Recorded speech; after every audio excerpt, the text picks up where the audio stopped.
friends, Jai Bharat, Jai Hindustan. I am Mayank Rajesh and you are watching Info and Study. Friends, we are in the admin portion of this topic, Mauryan Empire. हम प्रशासन वाले हिस्से में है मौर्य साम्राज्य को हम लोग पढ़ रहे हैं और उसमें हम प्रशासन वाले यानी एडमिनिस्ट्रेशन वाले पार्ट में हैं। और यहाँ पर हमने जो प्रशासन को देखा था उसमें हम स्ट्रक्चर वाले पार्ट में देखे। सोर्सेज को तो मैं बता चुका हूं कि ऑलरेडी हम देख चुके हैं। ये जो स्ट्रक्चर है इसको हम स्ट्रक्चर में ये पूरा स्ट्रक्चर दिया हुआ है और इस स्ट्रक्चर में पहले केंद्र, उसके भीतर प्रांत यानी प्रोविंस, सेंटर फिर प्रोविंस फिर डिस्ट्रिक्ट और ग्राम जो है यानी विलेज जो है smallest unit of the administration. ठीक है, तो यहां पर जो संरचना है यानी स्ट्रक्चर है इसमें हम केंद्रीय प्रशासन को पूरा देख गए थे। पिछले वीडियो में हमने जुडिशियरी यानी न्याय प्रशासन और गुप्तचर प्रशासन इसको खत्म किया था और उसके साथ ही हमने पूरा का पूरा केंद्रीय प्रशासन खत्म कर लिया था। आज हम इस प्रशासन को देखेंगे और साथ ही फीचर, नेचर और सिग्निफिकेंस को भी समझेंगे एडमिन वाले पार्ट में। ठीक है, तो इसको आप एक बार स्क्रीनशॉट ले सकते हैं। ठीक है, और ये एडमिनिस्ट्रेशन खत्म करने के बाद फिर हम नेक्स्ट वीडियो में हमारा 2-3 वीडियो में खत्म हो जाएगा इकोनॉमी, सोसाइटी और डाउनफॉल। और इस तरह से पूरा मौर्य साम्राज्य हम खत्म करेंगे। बेसिकली बहुत बड़ा चैप्टर है ये मौर्य साम्राज्य, अपने आप में बहुत बड़ा चैप्टर है और सबसे ज्यादा सवाल भी आते हैं एग्जाम्स में मौर्य एम्पायर से। ठीक है, तो हमने जो देखा था, देखिए ये जो है ना, ये सोर्सेज हमने जब मौर्य साम्राज्य पढ़ना शुरू किया था तो एक बार फिर इसको समझिए और लिंक बनाइए टॉपिक से। हमने सोर्सेज देखा था। ठीक है, और सोर्सेज में देखिए सोर्सेज जो यहाँ है वही यहीं भी है एडमिन वाले पार्ट में भी, क्योंकि ये सोर्सेज जो था हमने देखा था मेगास्थनीज के इंडिका को। हाँ, ये मेजर सोर्सेज है मेगास्थनीज का इंडिका और कौटिल्य का अर्थशास्त्र, जिससे हमें मौर्य साम्राज्य के बारे में 80 to 90% जानकारी यहीं से मिलती है। उसके अलावा अशोकाज एडिक्ट्स, अशोक के इंस्क्रिप्शन से। ठीक है, अशोक के शिलालेख हैं यानी कि रॉक एडिक्ट्स हैं, पिलर लेख हैं, पिलर अभिलेख हैं जिसे हम कहते हैं pillar addicts and cave addicts, या उसे हम गुहा लेख भी कहते हैं या गुफा लेख कहते हैं। ठीक है, तो तीनों हमने रॉक, पिलर और केव एडिक्ट्स भी हमने पहले ही देख लिया है इस पोर्शन में। उसके अलावा जूनागढ़ का इंस्क्रिप्शन है, जूनागढ़ अभिलेख है रुद्रदामन का, ये भी हमने देख लिया था। तो ये सब मेन सोर्सेस थे यहाँ पर जो हमने पढ़ा था। हाँ, वो भी जो यहाँ पर हमने पढ़ा था वही हम यहाँ पर भी हमें देखना है। इसमें कोई अंतर नहीं है, इसलिए हमने सिर्फ इसको दिखा के आपको और हम आगे बढ़ गए थे स्ट्रक्चर वाले यानी संरचना वाले पार्ट में। ठीक है, यहां पर जो था मैंने पहले भी बता दिया था कि सोर्सेज 2 तरह के थे, आर्कियोलॉजिकल यानी पुरातात्विक और लिटरेरी सोर्सेज यानी कि साहित्यिक सोर्सेज। तो साहित्यिक सोर्सेज में यही देखिए इंडिका और अर्थशास्त्र को हमने देखा था, समझा था कि इससे क्या क्या जानकारियां मिलती हैं और अभी भी चल ही रहा है। हम देख ही रहे हैं कि इंडिका से कुछ जानकारी मिल रही है, कुछ अर्थशास्त्र से मिल रहा है, तो वो सब चीज हमने देखा था। हाँ, उसके अलावा हमने कुछ बुद्धिस्ट टेक्स्ट, जैन टेक्स्ट, उसके बाद कुछ किताबें हैं जैसे मुद्रा राक्षस है विशाखा दत्त की, हाँ, बाणभट्ट की हर्षचरित है, बहुत सारे बुक्स को हमने देखा था। ठीक है, तो वो सारा सोर्सेज हमने डिस्कस कर लिया था। सोर्सेज आप देखेंगे तो वहां सारी जानकारी आपको मिलेगी, उतना यहाँ तो अब बोल नहीं सकता मैं। तो वही सोर्सेज जो था इसमें भी, एडमिन में भी वही सोर्सेज होगा जो यहाँ हमने देखा था, सेम यहीं पे है। तो इससे अब हमें आगे देखने की जरूरत नहीं थी, बस मैंने एक लिख के बता दिया था कि अगर आपके एडमिनिस्ट्रेशन की बात हो तो इसको हम लेके चलेंगे इस पॉइंट को। उसके बाद पॉलिटी हमने देख लिया था, राजनीतिक व्यवस्था को, जिसमें हमने मौर्य साम्राज्य यानी मौर्यन डायनेस्टी के जो फाउंडर थे चंद्रगुप्त मौर्य को पढ़ा, फिर उनके बाद उनके बेटे बिंदुसार को पढ़ा, फिर अशोका द ग्रेट को पढ़ा। ठीक है, इस तीनों में हमने 3 महत्वपूर्ण शासक थे, तीनों को देख लिया था। और उसके बाद हम प्रशासन वाले पार्ट में है जहां हमने जो संरचना वाला पार्ट है, सोर्सेज यहां भी है, फिर स्ट्रक्चर देखिए पॉइंट बटा हुआ है। ठीक है, संरचना, हाँ, स्ट्रक्चर। तो स्ट्रक्चर में हमने केंद्रीय प्रशासन को देखा था। समझिए एम्पेयर के बारे में हमने बात की थी शुरू में। सबसे पहले एम्पेयर कौन है भाई? यहाँ पे सेंट्रलाइज्ड गवर्नमेंट है and he is the supreme boss of all the administrative activities, हमने बताया था। He is the supreme boss of judiciary, he is the supreme boss of executive, he is the supreme boss of defense, he is the supreme boss of revenue, everything. He is the supreme boss of every administrative activities. तो ये मैंने बता दिया था, ठीक है। उसके बाद हमने बताया था मंत्रिणा को। मंत्रिणा क्या है? 3-4 लोगों का समूह है। हाँ, इंपॉर्टेंट उसमें ऑफिशियल्स है मंत्रिणा में, ठीक है, जो कि एम्पेरर को यानी सम्राट को सलाह देते हैं। तो एक तरह से मंत्रिणा जो है ये एडवाइजरी बॉडी है। उसके बाद काउंसिल ऑफ मिनिस्टर या मंत्री परिषद, जिसको हमने कहा है, इसमें हमने 18 तीर्थों की बात की थी, ठीक है, 18 तीर्थों की बात की थी। हाँ, ये अलग अलग विभाग के हाई रैंक ऑफ मिनिस्टर्स हैं। हाँ, तो इनको महामात्य भी कहा जाता है, ठीक है। उसके बाद ब्यूरोक्रेसी यानी नौकरशाही में हमने बात की थी, करीब करीब 27 अध्यक्षों की यानी सुपरिटेंडेंट की बात की थी। 26 कहीं मिलेगा आपको किताबों में, एनसीईआरटी में 27 है, मैंने बताया था। तो अलग अलग डिपार्टमेंट के एक तरह से ये डायरेक्टर थे, जिनको हम रख रहे थे ब्यूरोक्रेसी वाले कैटेगरी में।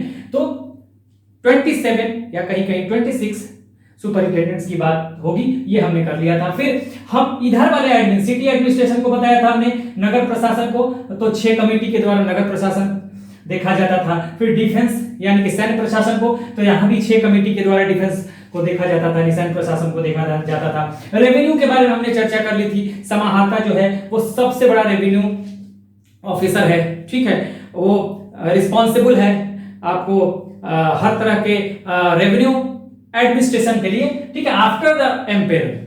सब कुछ होगा आफ्टर द एम्पेरर। यही जो है टैक्स कलेक्शन की भी जिम्मेदारी इस पे है, और ये बजट भी बनाएगा जो समाहर्ता है। रेवेन्यू वाला में हमने देखा था, ठीक है, समाहर्ता जो है ये यही एनुअल बजट भी बनाएगा। ये सब हमने बता दिया था। उसके बाद जुडिशियरी में हमने देखा था, न्याय व्यवस्था में 2 तरह के न्याय व्यवस्था है, 2 तरह के कोर्ट हैं। हाँ, कौन से?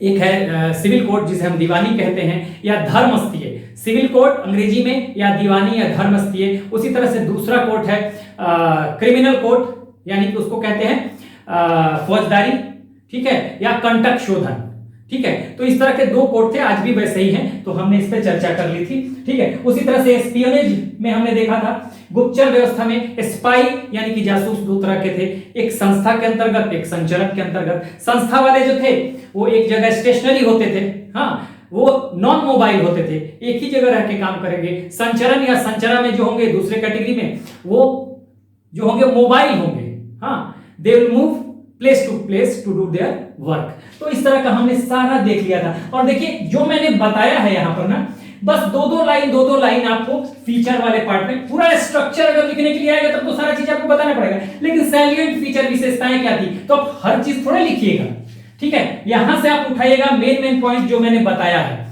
ठीक है। एम्पेरर क्या है? तो सुप्रीम बॉस है। उसके बाद मंत्रिणा क्या है? तो मंत्रिणा जो है एडवाइजरी बॉडी है। हाँ, एक तो इसमें 3 या 4 लोग हैं, सारा डिटेल नहीं लिखना है। अब मंत्री परिषद क्या है? तो ये इसमें 18 तीर्थों की चर्चा की गई है। अब आप जब लिखने जाएंगे तो 18 तीर्थों का नाम थोड़ा लिखेंगे, वो तो ऑब्जेक्टिव के लिए था। तो फीचर में आपको ऐसे ही लिखना है। ब्यूरोक्रेसी में 27 सुपरिटेंडेंट्स की बात की है, उसमें 1-2 एग्जाम्पल दे दिए, ठीक है।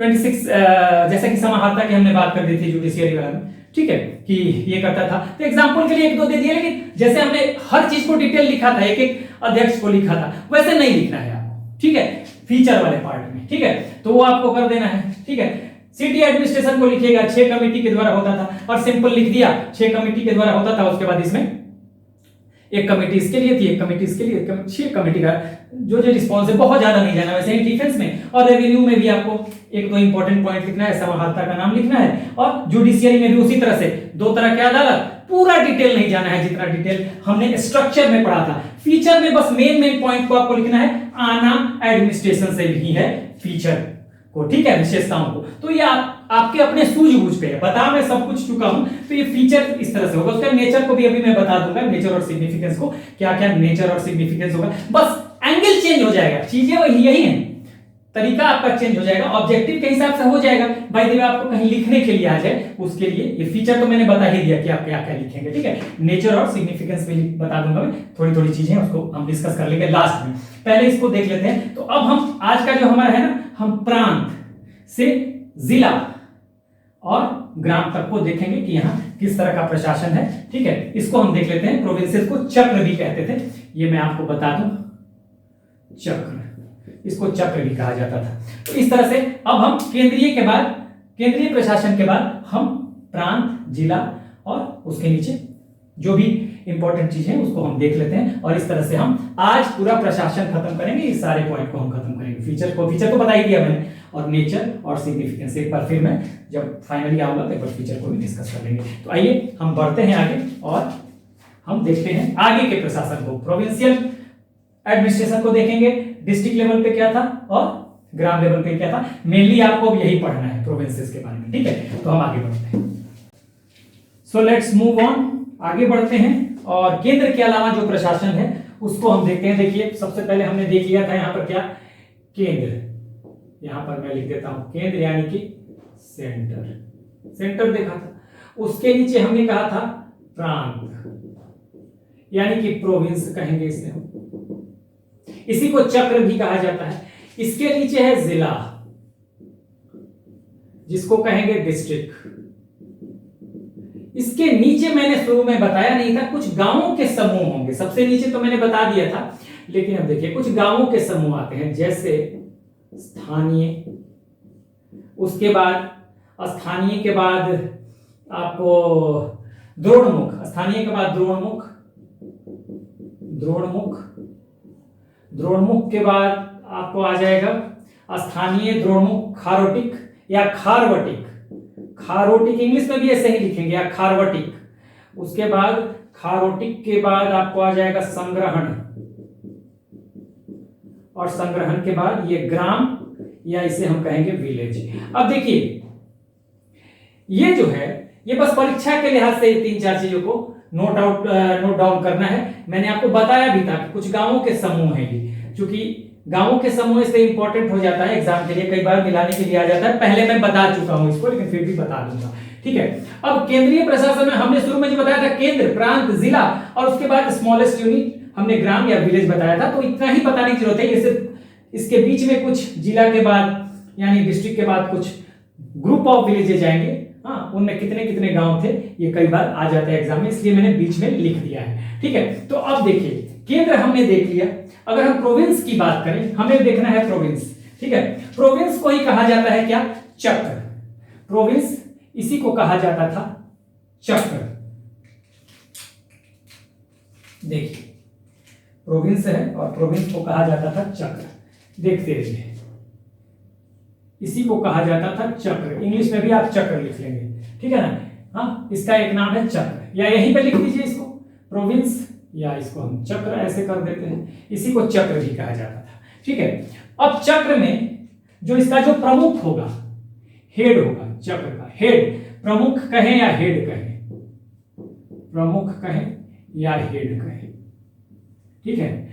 ये हेड कौन हो सकता है, देखिए ये हेड, इस हेड के कई नाम होंगे।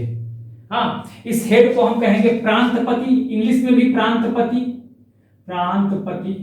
ठीक है, या हेड ऑफ द प्रोविंस, हाँ, प्रोविंशियल हेड या गवर्नर भी कहा जाता था। प्रांतपति कह लीजिए, इसको इंग्लिश में गवर्नर कह लीजिए, ऐसे कर लीजिए। इंग्लिश में सब, इंग्लिश में भी प्रांतपति लिख दीजिएगा तो कोई दिक्कत नहीं है, बहुत सारे किताबों में प्रांतपति ऐसे ही लिखा हुआ आता है। उसके बाद आपको प्रांतपति के बाद आपको मिल जाएगा आर्यपुत्र, ठीक है ना, कुमार, देखिए कुमार, आर्यपुत्र, ठीक है ना। ये नाम आएंगे प्रोविंशियल हेड के। आर्यपुत्र का मतलब जो युवराज है वही जनरली। और उसके बाद आपको राष्ट्रिक भी कहा जाता था, राष्ट्रिक। ये 5 नाम आएंगे, ठीक है। इन्हीं को आप गवर्नर भी कहते हो तो कोई दिक्कत नहीं है, ठीक है। अब देखिए प्रमुख जो होंगे ये होंगे जनरली, सामान्यता, ये सामान्यता है। देखिए अब इसमें 2-3 बातें आएंगी। ये जो प्रमुख हैं, हाँ, या तो आएंगे रॉयल फैमिली से, फ्रॉम रॉयल फैमिली,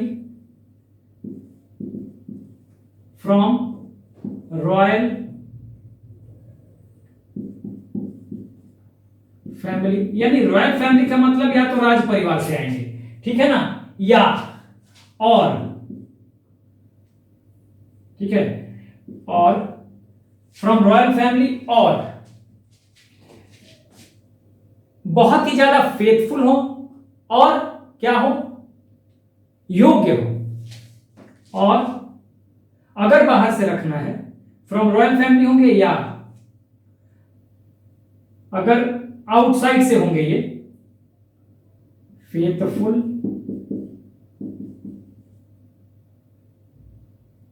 एंड हम इसको क्या कहेंगे, फेथफुल कहेंगे, फेथफुल और आप लोग कॉम्पिटेंट कह दीजिए, कॉम्पिटेंट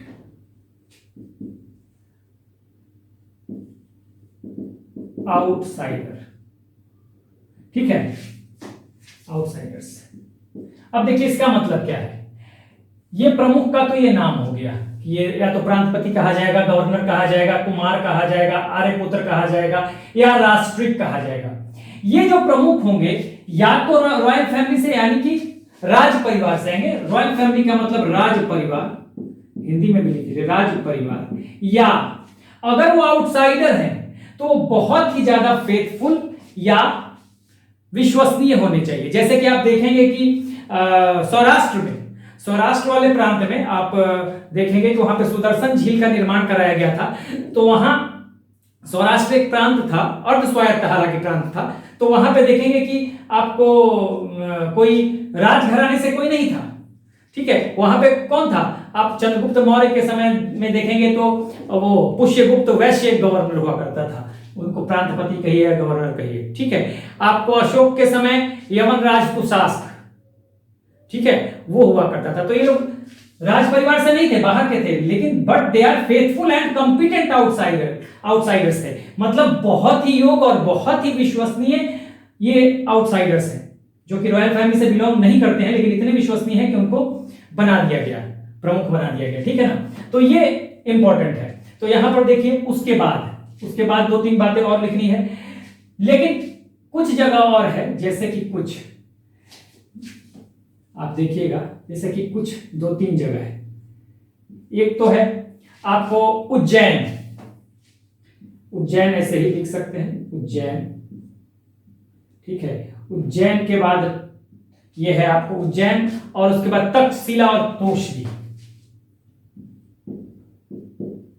तक्षशिला और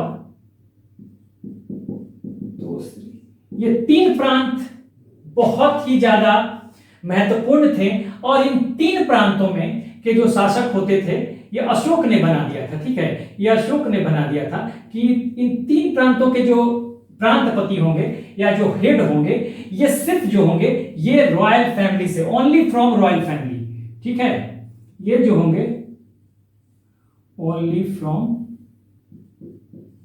रॉयल फैमिली, यानी कि सिर्फ राज परिवार से होंगे ये, ठीक है।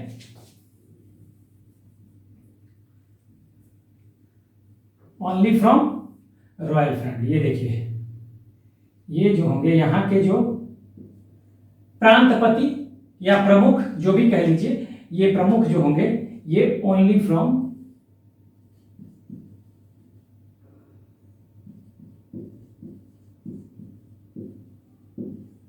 रॉयल फैमिली, ये राज परिवार से सिर्फ होंगे, यानी कि उज्जैन, तोषली और तक्षशिला तीन ऐसे प्रोविंस हैं जहां पे सिर्फ रॉयल फैमिली से बनाए जाएंगे। कौन, प्रमुख प्रांतों के हेड जो बनाए जाएंगे वो बनाए जाएंगे, ठीक है। उसके अलावा, ठीक है ना, ये जो है उसके अलावा देखिए यहां पर ये अशोक द्वारा नियम बना दिया गया था, ठीक है, ये नियम ये अशोक ने बनाया था, ठीक है, ये नियम जो था ये अशोक ने इसको बना दिया था,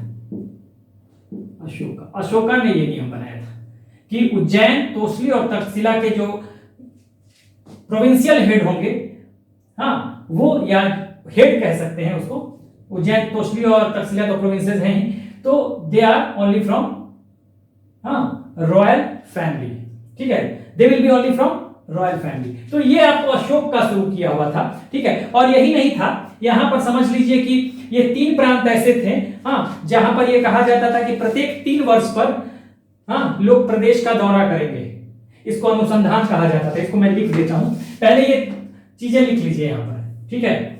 ये आपने जान लिया ये प्रमुख कौन है भाई, यहां पर देखिए 2-3 बातें आपने जान ली।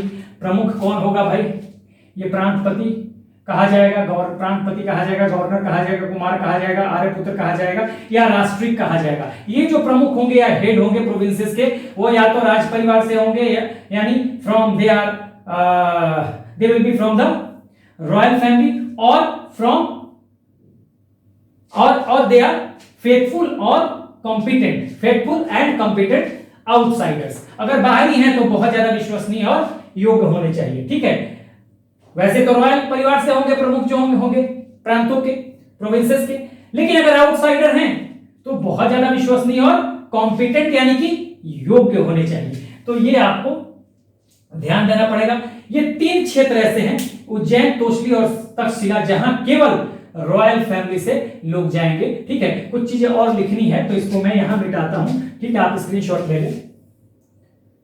अब देखिए यहां पर मैं क्या लिख रहा हूं, ये तो समझ ही गए आप यहां तक।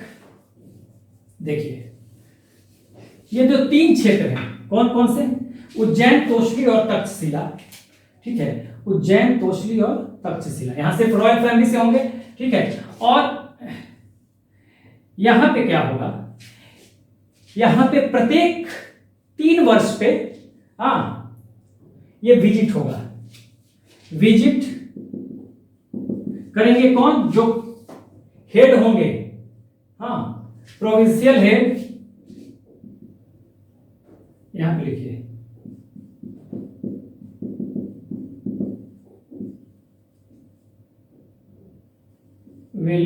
वुड लिखिए, would visit these provinces every 3 years। देखिए प्रत्येक 3 वर्ष पर जो प्रोविंशियल हेड होगा, या तो उज्जैन का, तक्षशिला का, तोसली का, ये पूरे प्रदेश का ये क्या करेगा, विजिट करेगा, दौरा करेगा। Provincial heads would visit these provinces every 3 years। excuse me। Provincial heads would visit these provinces every 3 years। ठीक है, या provincial heads would visit their respective provinces, ऐसे कर दीजिए their respective।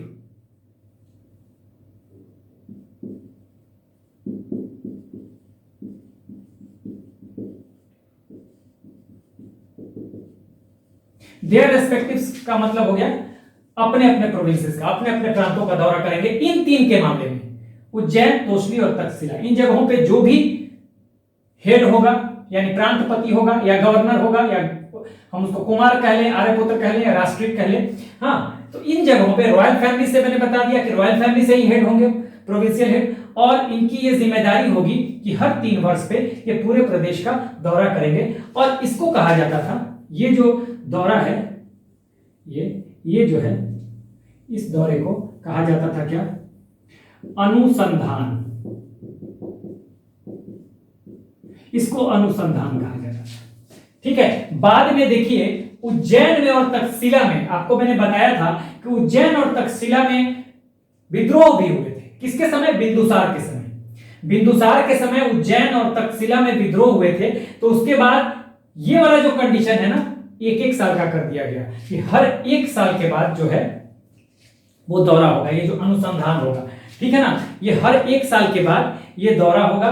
ठीक है, और सम्राट जो हैं इन क्षेत्रों का आकस्मिक निरीक्षण करेंगे। ठीक है ना, आकस्मिक मतलब सम्राट का यहां पे इन सब जगहों पे देखिए ये सडन विजिट होगा, सडन विजिट बाय एम्पेरर। सम्राट जो है इन क्षेत्रों का अचानक सडन विजिट करेगा ये। ठीक है ना, तो ये इंपॉर्टेंट बात होगी यहां पर। तो क्या क्या हमने देखा, देखिए सबसे बड़ी बात यहां पे हमने जो सीखा कि ये जो प्रोविंस है, हमने प्रोविंस को पढ़ा है, चक्रों को देखा है ना, अभी तो हम प्रोविंसेस को देख रहे हैं, इन प्रांतों को। तो प्रमुख जो होंगे, ये जो प्रमुख हैं, हेड हैं, इनको प्रांतपति, गवर्नर, कुमार, आर्यपुत्र या राष्ट्रिक कहा जाएगा। ठीक है, और इन प्रांतों में हाँ, प्रांतों के जो प्रमुख होंगे या तो रॉयल फैमिली से होंगे, यानी कि या तो राज परिवार से होंगे, या कहां से होंगे, कोई ऐसा व्यक्ति होगा, अगर बाहर का वो व्यक्ति है तो बहुत विश्वसनीय और बहुत योग्य होना चाहिए। ठीक है ना, जैसे मैंने बताया एग्जाम्पल कि सौराष्ट्र में चंद्रगुप्त मौर्य के समय पुष्यगुप्त वैश्य था, हालांकि वो अर्ध स्वायत्त प्रांत था, पूरा ऑटोनॉमी नहीं था उसका। पुष्यगुप्त वैश्य था, तो अशोक के समय वहां का जो प्रोविंशियल हेड था वो था यवनराज तुषास्क, ये मैंने बताया हुआ है। तो ये बाहर के लोग थे, लेकिन बहुत ही काबिल लोग थे, इसलिए बाहर से होते हुए भी गवर्नर या प्रांतपति बन गए। ठीक है, लेकिन जनरली आपको कहां से बनेंगे, रॉयल फैमिली से बनते थे। और खासकर इन 3 जगहों पे उज्जैन, तोशली और तक्षशिला में अशोक ने ये नियम बना दिया था। देखिए किसने, अशोक ने, कि उज्जैन, तक्षशिला और तोशली में सिर्फ कहां से बनेंगे, रॉयल फैमिली से बनेंगे। ठीक है, उसके अलावा ये जो प्रोविंशियल हेड्स हैं यहाँ के उज्जैन, तोशली और तक्षशिला का क्या जो भी होगा, provincial heads would visit their respective provinces every 3 years, यानी प्रत्येक 3 वर्ष पे जो यहाँ के प्रांतपति होंगे वो अपने अपने इन सब क्षेत्रों के जो प्रांतपति होंगे वो अपने अपने क्षेत्रों का दौरा करेंगे। यहाँ का प्रांतपति उज्जैन का दौरा करेगा, यहाँ का प्रांतपति तक्षशिला का दौरा करेगा, यहाँ का प्रांतपति तोशली का दौरा करेगा। ठीक है, और इसको कहा जाता था, इस दौरे को कहा जाता था, बहुत इंपॉर्टेंट, हाँ वेरी वेरी इंपॉर्टेंट, अनुसंधान कहा जाता था। ठीक है, बाद में मैंने बताया कि बिंदुसार के समय उज्जैन और तक्षशिला में विद्रोह हुए थे, रिवोल्ट हुए थे, मैंने बताया भी था। ठीक है, तो उसके बाद ये जो विजिट है, ये विजिट 1 साल पे कर दिया गया, हर 1 साल पे ये विजिट, ये दौरा किया जाएगा। और सडन विजिट बाय एम्पेयर, इन सब क्षेत्रों में एम्पेयर का विजिट तो कभी भी हो सकता है। जैसे आप नहीं, प्रधानमंत्री कहीं भी चले जाएंगे अचानक, भाई आज हमको बंगाल का दौरा करना है या बिहार का दौरा करना है, तो ये अचानक चले जाएंगे, जा सकते हैं, प्रधानमंत्री तो कहीं भी जा सकता है। तो जो एम्पेयर है उस समय एक तरह का समझिए कि गवर्नमेंट का भी हेड है। ठीक है, पूरे गवर्नमेंट का हेड है, तो कहीं भी जा सकता है। तो सडन विजिट हो सकता है एम्पेयर का इन क्षेत्रों में। ठीक है, तो ये आगे बिताएंगे और देखेंगे उस समय कौन कौन से महत्वपूर्ण प्रांत थे। एक तो मेन प्रांत होंगे, महत्वपूर्ण प्रांत है, और कुछ एक तो फुल ऑटोनॉमी वाले 5 प्रांत होंगे, और उसके अलावा 3-4 प्रांत ऐसे भी हैं जो अर्ध स्वायत्त या जिनको की पूरा ऑटोनॉमी नहीं मिला हुआ था। ठीक है, सेमी ऑटोनोमस उनको कह सकते हैं। ठीक है, तो उन प्रांतों को भी देख लेंगे। तो मेन हमारा जो फुल ऑटोनॉमी वाले प्रांत हैं उनको अभी हम देखेंगे। ठीक है, तो इसे मैं मिटाता हूं। तो आइए आगे बढ़ते हैं और प्रांतीय प्रशासन में देखते हैं कि कितने प्रांत थे उस समय। देखिए बेसिकली वहां पे जो फुली ऑटोनोमस, हाँ कंप्लीट जिनको ऑटोनॉमी था, मतलब पूर्ण स्वायत्त ऐसे 5 प्रांत थे। ठीक है, देखते हैं जरा, देखिए यहां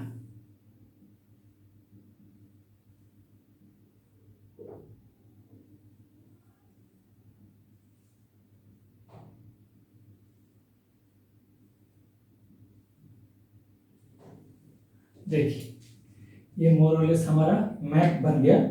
अब यहां पर देखिएगा, ये देख लीजिए,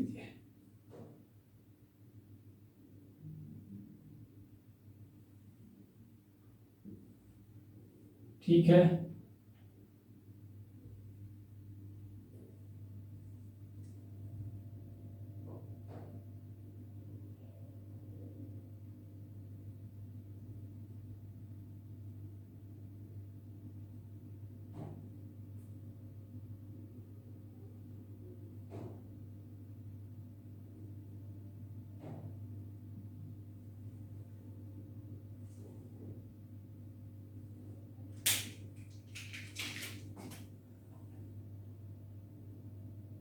ठीक है, यहां पर देखिएगा, फिर यहां पे देखिए,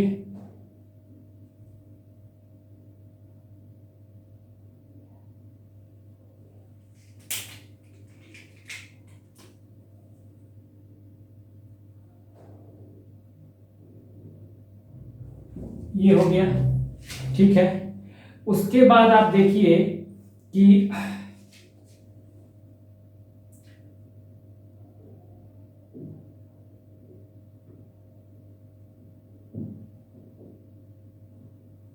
ठीक है, ये ऐसे हो गया।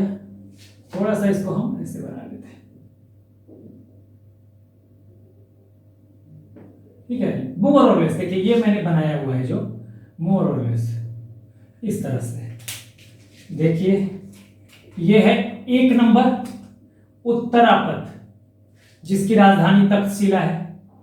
2 नंबर पूर्वी प्रदेश या प्राची जिसकी राजधानी होगी पाटलिपुत्र, ठीक है। अब 3 नंबर देखिए, ये है आपको ये हो जाएगा आपको ये अवंती, ठीक है, ये अवंती का क्षेत्र हो जाएगा, राजधानी उज्जैन हो जाएगा, अभी मैं लिख देता हूं। चौथा ये तोसली वाला कलिंग वाला क्षेत्र है, ठीक है, इसकी राजधानी धौली और जौगढ़ दोनों होगी। और ये 5वां देखिए दक्षिणापथ, यानी कि ये है दक्षिणापथ, ये क्या हो जाएगा सुवर्णगिरी इसकी राजधानी हो जाएगी। तो हम यहां इन 5 का एक टेबल बना लेते हैं। देखिए 1 नंबर जो है यहां पर लिखते हैं हम प्रांत यानी प्रोविंस, ठीक है, ये इसी की बात हम कर रहे हैं।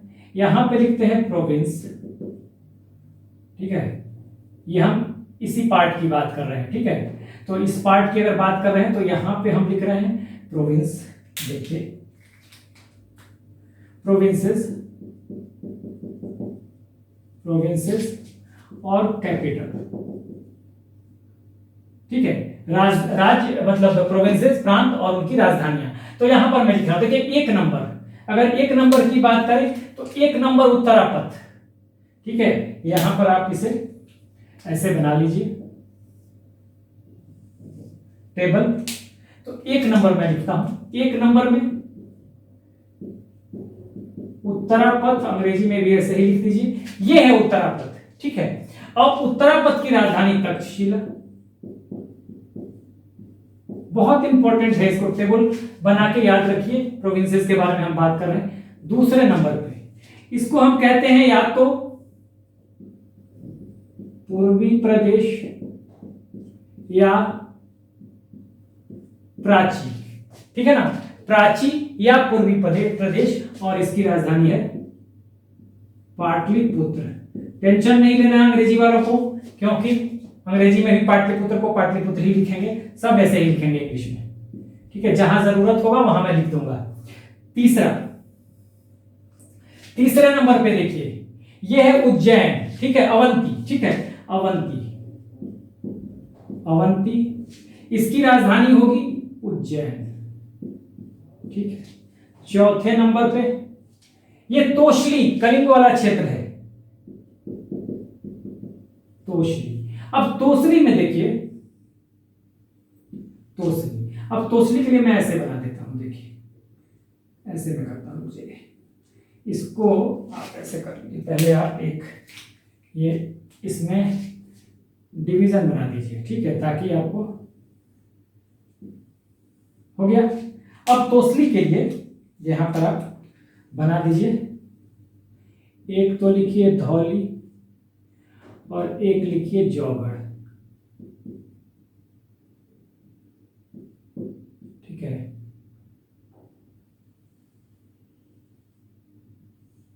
तो ये नॉर्थ के लिए और ये साउथ के लिए। हाँ, तोसली नॉर्थ तोसली के लिए धौली हो जाएगा, और साउथ तोसली के लिए, दक्षिणी तोसली के लिए आपको हो जाएगा क्या, ये हो जाएगा आपको जौगढ़। और फाइनली हम देखेंगे कौन सा, 5वें नंबर पे, 5वें नंबर पे आ जाएगा, 5वें नंबर पे दक्षिणापथ,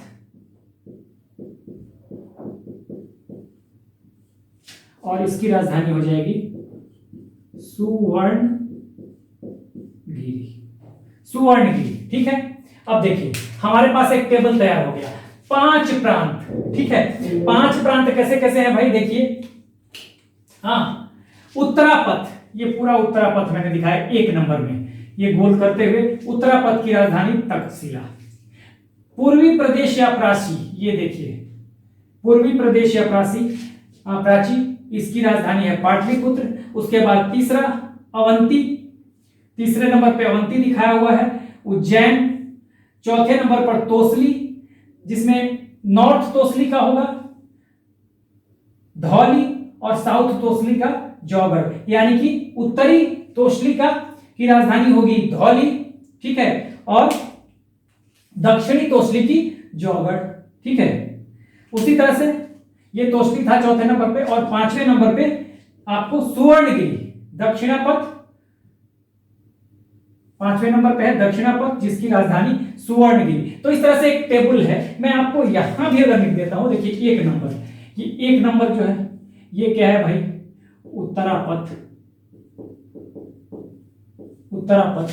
ये दो नंबर जो है ये पूर्वी प्रदेश, इसी को प्राची भी कहा जाता है। ये तीन नंबर जो है इसको कहा जाता है अवंती। ये चार नंबर जो है इसको कहा जाता है तोसली, और ये पांच नंबर जो है इसको कहा जाएगा दक्षिणापथ। तो इस तरह से पांच वैसे प्रांत, ठीक है, पांच वैसे प्रांत जिनको की फुल ऑटोनॉमी थी, ठीक है। अब देखिए यहां पर आप एक बार स्क्रीनशॉट ले लें, और ये बहुत बहुत इंपॉर्टेंट है, ठीक है। ये जो है आपके लिए एग्जामिनेशन पॉइंट ऑफ व्यू से बहुत इंपॉर्टेंट है। ये तो आपको या तो ऑप्शन में दे देगा या आपको सुमेलित करने के लिए, मैच करने के लिए दे देगा। एक तरफ प्रोविंसेस प्रांतों के नाम, दूसरी तरफ राजधानी, और कहेगा कि मैच करे या सुमेलित करे। तो ये आप ध्यान रखिएगा, ठीक है। मैप में भी मैंने दिखा दिया। ये उत्तरापथ देखिए एक नंबर, राजधानी तक्षशिला। ये पूर्वी प्रदेश या प्राची दो नंबर का है, हाँ, पाटलिपुत्र राजधानी है। अवंती तीसरे नंबर पे मैंने रखा हुआ है, देखिए, हाँ, इसकी राजधानी अवंती की उज्जैन, ठीक है। उसके बाद चौथे नंबर पर है तोसली, हाँ, दो राजधानियां हैं, हाँ, उत्तरी तोसली की धौली और आपको दक्षिणी तोसली की जौगढ़, और दक्षिणापथ ये पांचवें नंबर पे है, दक्षिणापथ की राजधानी सुवर्णगिरी। तो ये आपको याद रखना है, चाहे तो फिर से एक बार स्क्रीनशॉट ले लें। तो ये तो आपको हो गए प्रांतों में जो प्रमुख प्रांत जिनको की फुल ऑटोनॉमी थी, ठीक है, फुल ऑटोनॉमी, ठीक है। ये वैसे प्रांत हैं, बहुत प्रमुख हैं। इसके अलावा कुछ ऐसे प्रांत यहां पे मैं लिख दूं क्या, ये पांच प्रांत जो हैं ये कंप्लीट मैं ऐसे लिख देता हूं ताकि आपको समझने में दिक्कत ना हो। ये ऑटोनोमस है, यानी कि ऑटोनोमस का मतलब, ठीक है, या हम इसको ऑटोनोमस इंग्लिश में कहेंगे, हम इसको स्वायत्त, स्वायत्त, इसको आप अंग्रेजी में लिखेंगे ऑटोनोमस। पांच प्रांत जो कि ऑटोनोमस है या स्वायत्त है। अब कुछ और तीन चार प्रांत को हम देखेंगे, हाँ, जो कि अर्ध स्वायत्त है, ठीक है। हालांकि वो उतने इंपॉर्टेंट नहीं है, लेकिन फिर भी आपको जानना चाहिए, ये बहुत इंपॉर्टेंट है, ठीक है। तो आप इसे नोट डाउन कर लीजिए एक जगह पे, और फिर हम देखेंगे कौन सा अर्ध स्वायत्त प्रांत। आगे बढ़ते हैं। देखिए अभी जो हमने देखा, ये प्रांत हमने दो तरह के देखे, ठीक है। पहला तो हमने पांच प्रांत देखे थे अभी जो कि स्वायत्त थे, ठीक है। स्वायत्त यानी कि ऑटोनोमस, अंग्रेजी वाले लोग ऑटोनोमस लिख देंगे, या फुली इंडिपेंडेंट, इंडिपेंडेंट कह सकते हैं उसको, ऑटोनोमस कह सकते हैं। यहां पर जो पांच और प्रांत हम देखेंगे, पांच और प्रांत ये अर्ध स्वायत्त हैं, अर्ध स्वायत्त, अर्ध स्वायत्त, अर्ध स्वायत्त प्रांत यानी सेमी इंडिपेंडेंट है, हाँ, ठीक है, या सेमी ऑटोनोमस है, इनको कंप्लीट ऑटोनॉमी नहीं है, ठीक है। ये कौन कौन से हैं देखिए, इसे हम देखने वाले हैं। जैसे यहां पर आप देखेंगे तो गिरनार, गिरनार, दूसरा आप लिखेंगे गिरनार के अलावा कंबोज, कंबोज, तीसरा आप लिखेंगे भोज, भोज, और चौथा लिखेंगे आप पित्तनिक।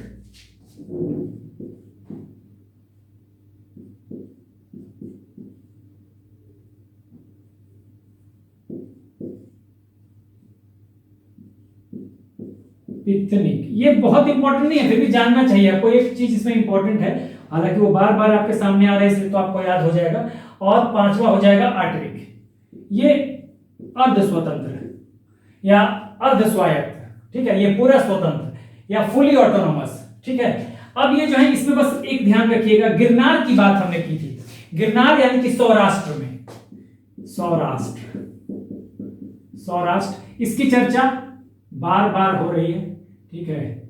ये वाला क्षेत्र जो है, ये सौराष्ट्र वाला जो क्षेत्र है, ठीक है ना, यहां पर जहां पे सुदर्शन झील की बात हुई थी। तो ये सौराष्ट्र में आप देखेंगे, चूंकि ये अर्ध स्वायत्त है, मैंने ये अभी बताया है कि तोसली, उज्जैन जो मेन प्रोविंसेस हैं, जैसे तोसली हो गया, हाँ अवंती हो गया, उज्जैन या अवंती उसको जो भी कह लीजिए, और उसके बाद आप उसको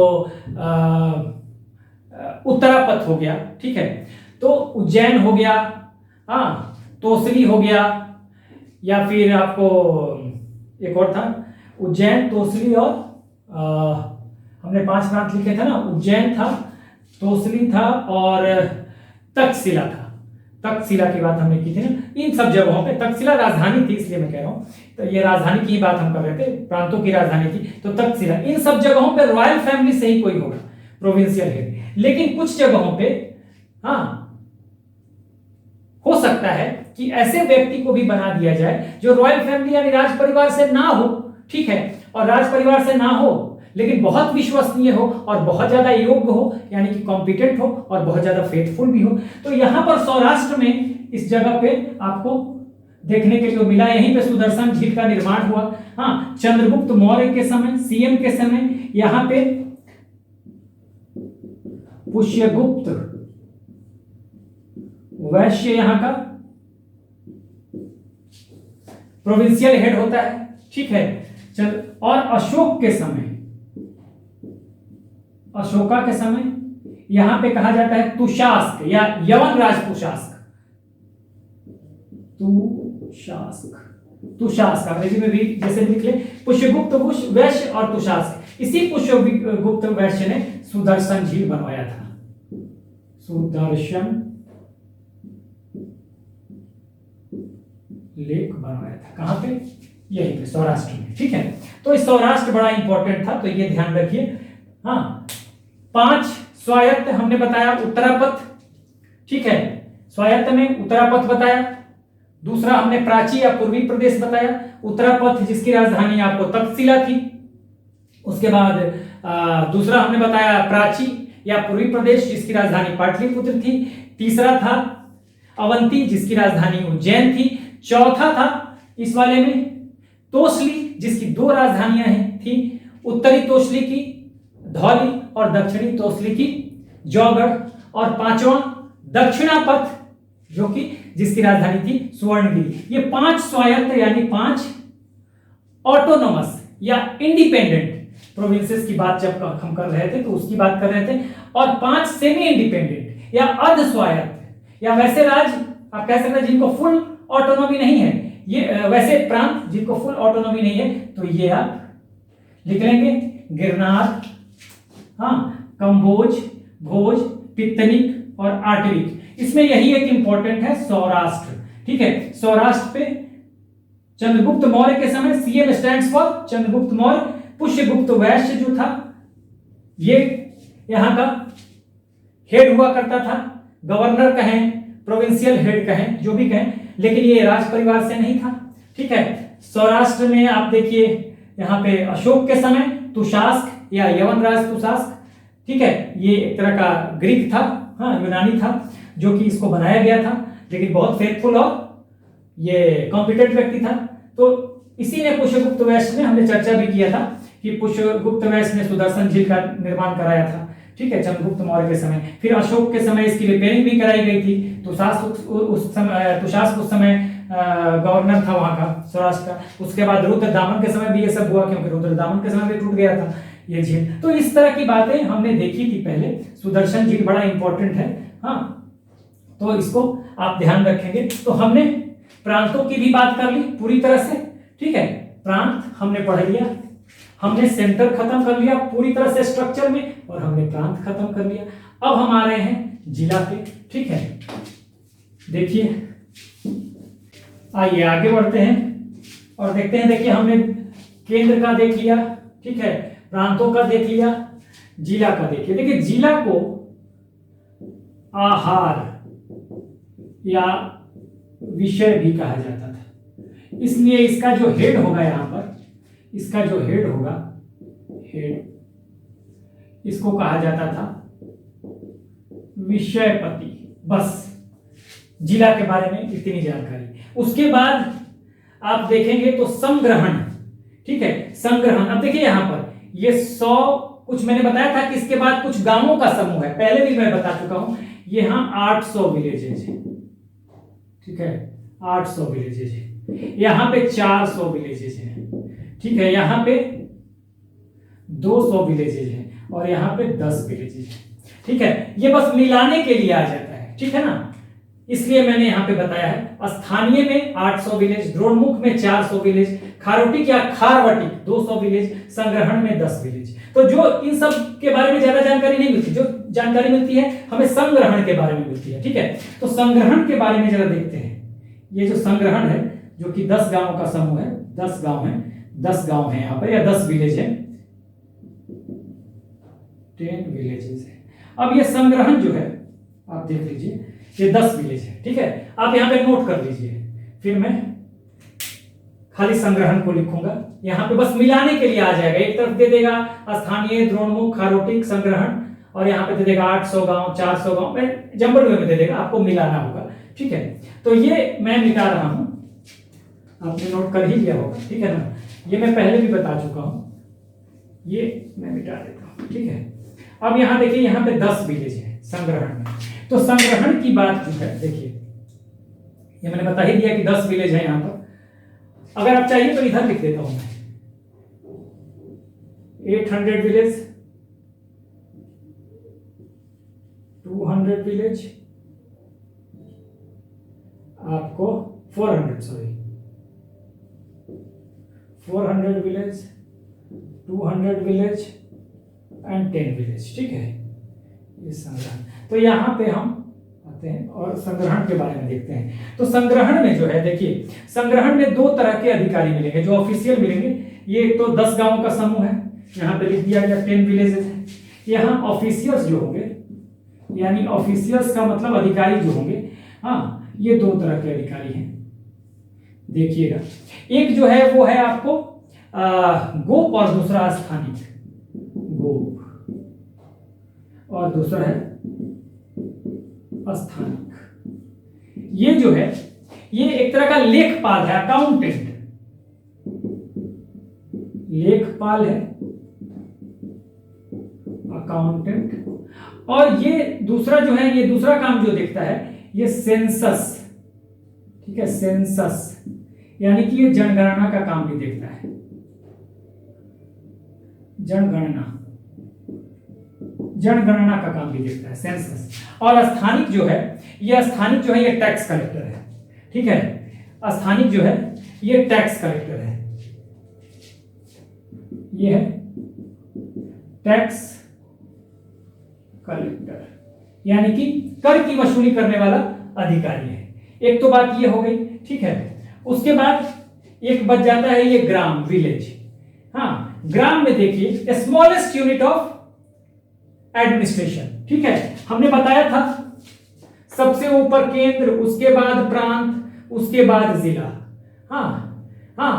सेंटर इज, यानी empire is divided into provinces, provinces are further divided into district, यानी जिलों में विभाजित हैं। उसके बाद हमने ये बताया था कि smallest unit of administration is ग्राम या विलेज, गांव है या विलेज है, सबसे छोटी इकाई प्रशासन की। तो ये विलेज के बारे में, इसका जो ये हेड होगा उसको ग्रामिक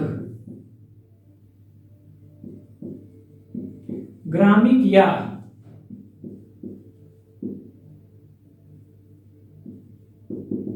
ग्रामीणी कहते थे, ग्रामिक या ग्रामीणी, ठीक है। ये आपको गांव। तो इस तरह से हमने जिला को देखा, देखिए, या डिस्ट्रिक्ट को आप एक बार स्क्रीनशॉट ले ले पहले। ये जिला जो है, डिस्ट्रिक्ट, इसको आहार या विषय भी कहा जाता था। इसलिए इसके हेड को विषयपति कहा जाता था। ठीक है, उसके बाद हमें 10 गांवों का एक समूह है संग्रहण। ठीक है, इसके बीच में बहुत सारे गांव हैं। जिला के बाद आप देखेंगे कि फर्दर आपको गांव के समूह है, तो ये आपको मैंने बता दिया था स्थानीय 800 विलेज है इसमें। द्रोणमुख में 400 यानी 400 विलेजेस हैं। खारोटिक या खारवटिक में 200 विलेजेस हैं और संग्रहण में 10 विलेजेस हैं। तो इन तीनों के बारे में, स्थानीय, द्रोणमुख और खारोटिक के बारे में और कोई जानकारी नहीं मिलती। संग्रहण के बारे में जो जानकारी मिलती है, यहाँ पे 2 ऑफिशियल्स हैं यानी कि 2 अधिकारी हैं। ठीक है, ऑफिशियल्स यानी हिंदी वालों के लिए अधिकारी। ठीक है, अधिकारी, और ये अधिकारी, एक अधिकारी गोप है। ठीक है, जो जिसको कहा जाता था लेखपाल, अंग्रेजी में अकाउंटेंट कहिए, या यही लेखपाल जो है ये सेंसस का भी काम देखता था, यानी जनगणना का काम भी देखता था। दूसरा अधिकारी है उस या ऑफिशियल है, वो उस अधिकारी को कहते हैं स्थानिक, और जिसका काम था टैक्स कलेक्शन का, यानी कर की वसूली का। और ग्राम, सबसे छोटी इकाई प्रशासन की ग्राम, हाँ, हेड है, और इसका हेड जो है, ग्राम का हेड जो है यानी प्रमुख जो है, वो ग्रामिक या ग्रामीणी, या मैंने हिंदी में लिख दिया ग्रामिक या ग्रामीण। तो इस तरह से हमने पूरे प्रशासन को देख लिया। अब इसमें 2-3 पॉइंट और हैं। ठीक है, पूरे प्रशासन को तो हमने देख लिया, आप स्क्रीनशॉट ले ले। 2-3 पॉइंट और हैं जो पूरे प्रशासन से ही निकल के आते हैं, अलग कुछ भी नहीं है। मैंने बताया था हमें फीचर्स की बात करनी थी, हाँ, हमें नेचर की बात करनी थी, और हमें सिग्निफिकेंस की बात करनी थी। तो थोड़ी थोड़ी चीजें मैं बता देता हूं। ठीक है, इससे आपको आइडिया लग जाएगा। ठीक है, तो आइए उसको देख लेते हैं। आइए आगे बढ़ते हैं। बेसिकली हमारा जो एडमिनिस्ट्रेशन है खत्म हो चुका है, और मैंने ये बताया भी था कि देखिए हम जो पॉइंट्स देख रहे थे एडमिनिस्ट्रेशन में, मौर्यन एडमिनिस्ट्रेशन में, एडमिन में हम कुछ पॉइंट देख रहे थे। देखिए, हमने कहा था सोर्सेज, हमने कहा स्ट्रक्चर। ठीक है, ये स्ट्रक्चर और सोर्सेज हम कर लिया, स्ट्रक्चर तो पूरा देख लिया हमने अभी। उसके बाद हमने कहा कि फीचर्स यानी कि विशेषताओं की बात कुछ होगी। ठीक है, फीचर्स के बाद हमने कहा था कि आपको नेचर की बात होगी, और फिर हम करेंगे सिग्निफिकेंस यानी कि महत्व की बात। ठीक है, देखिए ये तो पूरा हम ये और ये देख चुके हैं, सोर्सेज और स्ट्रक्चर देख चुके हैं। फीचर भी मैंने आपको बता ही दिया है, अभी अभी मैं जब बता रहा था, बस इसको समझिएगा। फीचर में जो भी हमने प्रशासन में पढ़ा है, हमने अभी भी बताया कि या फीचर हो या नेचर हो या सिग्निफिकेंस हो। ठीक है, वो सब हमने प्रशासन में देख लिया। बस आपको थोड़ा एंगल चेंज करते हुए इस पे बात कर लेनी है। अब हमने पूरा स्ट्रक्चर देखा, अब इसमें कहेगा कि विशेषताओं को लिखे, तो आपने जितना स्ट्रक्चर पढ़ा है वो थोड़े लिखेंगे। ठीक है, हमने कहा कि इतना लिख देंगे। मान लीजिए कुछ हम पॉइंट्स को लिख सकते हैं, जैसे कि भाई सेंट्रलाइज्ड गवर्नमेंट है, मैं शॉर्ट फॉर्म में लिखते जाता हूं, सेंट्रलाइज्ड गवर्नमेंट है। ठीक है, ये लिख देंगे। ठीक है, एक तो लिख दिया आपने सेंट्रलाइज्ड गवर्नमेंट है। देखिए यहां कैसे करेंगे, देखिए सेंट्रलाइज्ड गवर्नमेंट हो गया, एक पॉइंट लिख देंगे। दूसरा पॉइंट का क्या लिखेंगे, देखिए जो भी हमने एडमिनिस्ट्रेशन पढ़ा, सेंट्रलाइज्ड गवर्नमेंट है, इसमें एक बात बोल देंगे कि इसमें एम्पेरर जो है, अगर सेंट्रलाइज्ड गवर्नमेंट है तो एम्पेरर जो है, एक बात ये हो गई, सुप्रीम है, सुप्रीम है। दूसरी बात ये हो गई। अब इसमें देखिए थोड़ी थोड़ी चीजों को लिखते जाना है जो हमने प्रशासन में पढ़ा है। अब यहां पे हम आगे जो है, अब हमने देखा कि भाई मंत्रिणा है, तो आप कहेंगे कि एक एडवाइजरी बॉडी भी है, जो कौन है, मंत्रिणा है। 3 से 4 लोगों का समूह है, राजा को हटा दे तो, जो कि क्या करता है, ये मंत्रिणा जो है ये एडवाइजरी बॉडी है एम्पेरर के लिए, मंत्रिणा। ठीक है, उसके बाद हम कहेंगे कि आपको काउंसिल ऑफ मिनिस्टर्स है, काउंसिल ऑफ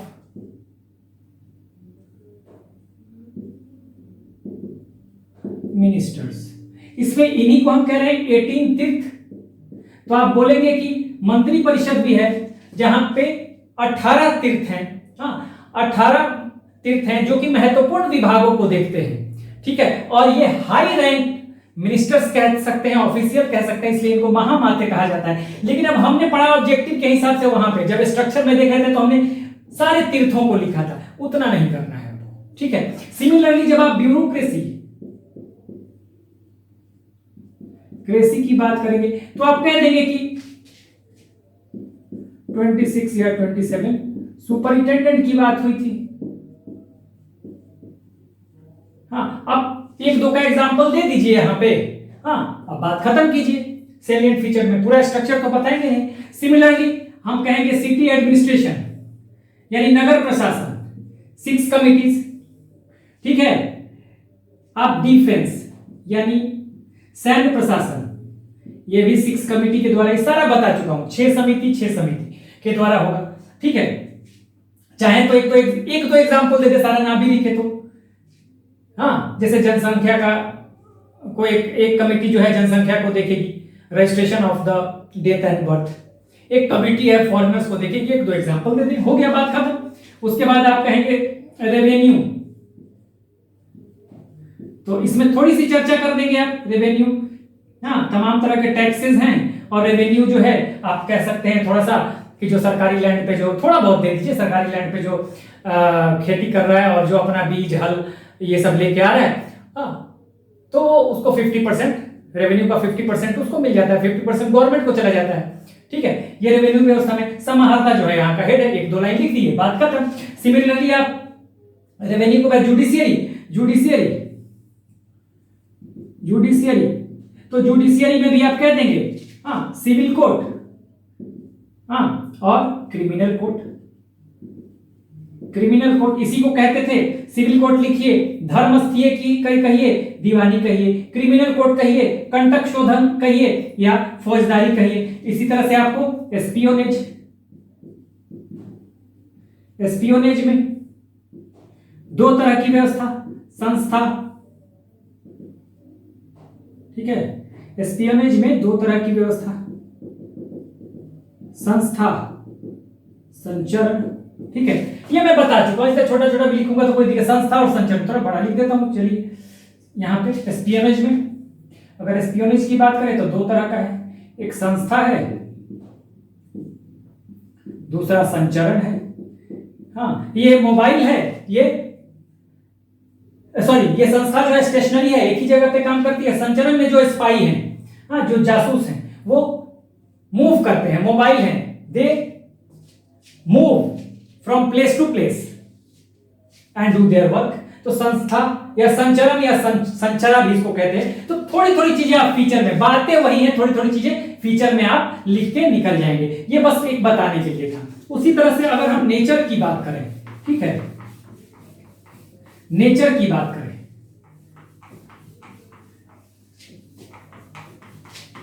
देखिए, अगर हम नेचर की बात करते हैं, बहुत आसान है, सब कुछ पढ़ चुके हैं।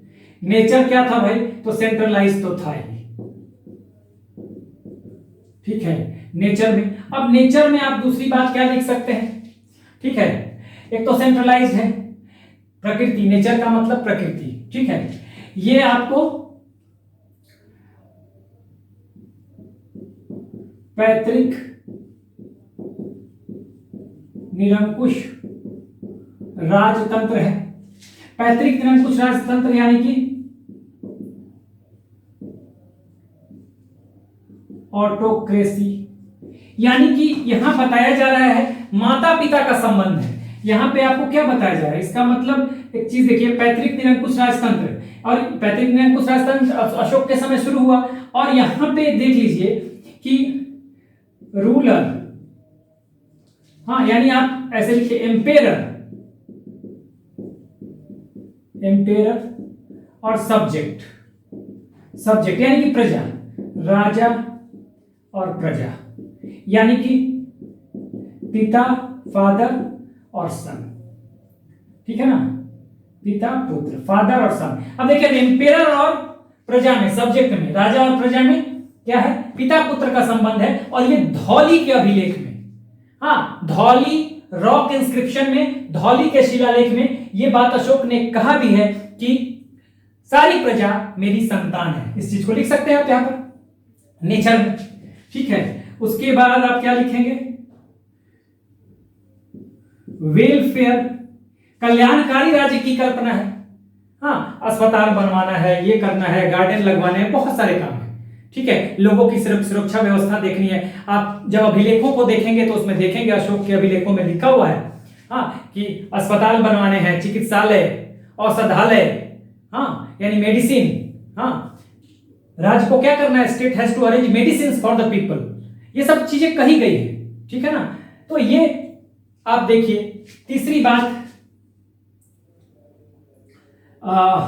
धर्म सहिष्णु,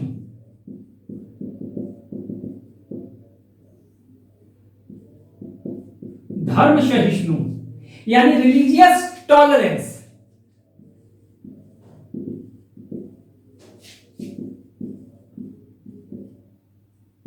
रिलीजियस टॉलरेंस, धर्म सहिष्णु। अब कैसे पता चलता है, देखिए चंद्रगुप्त मौर्य,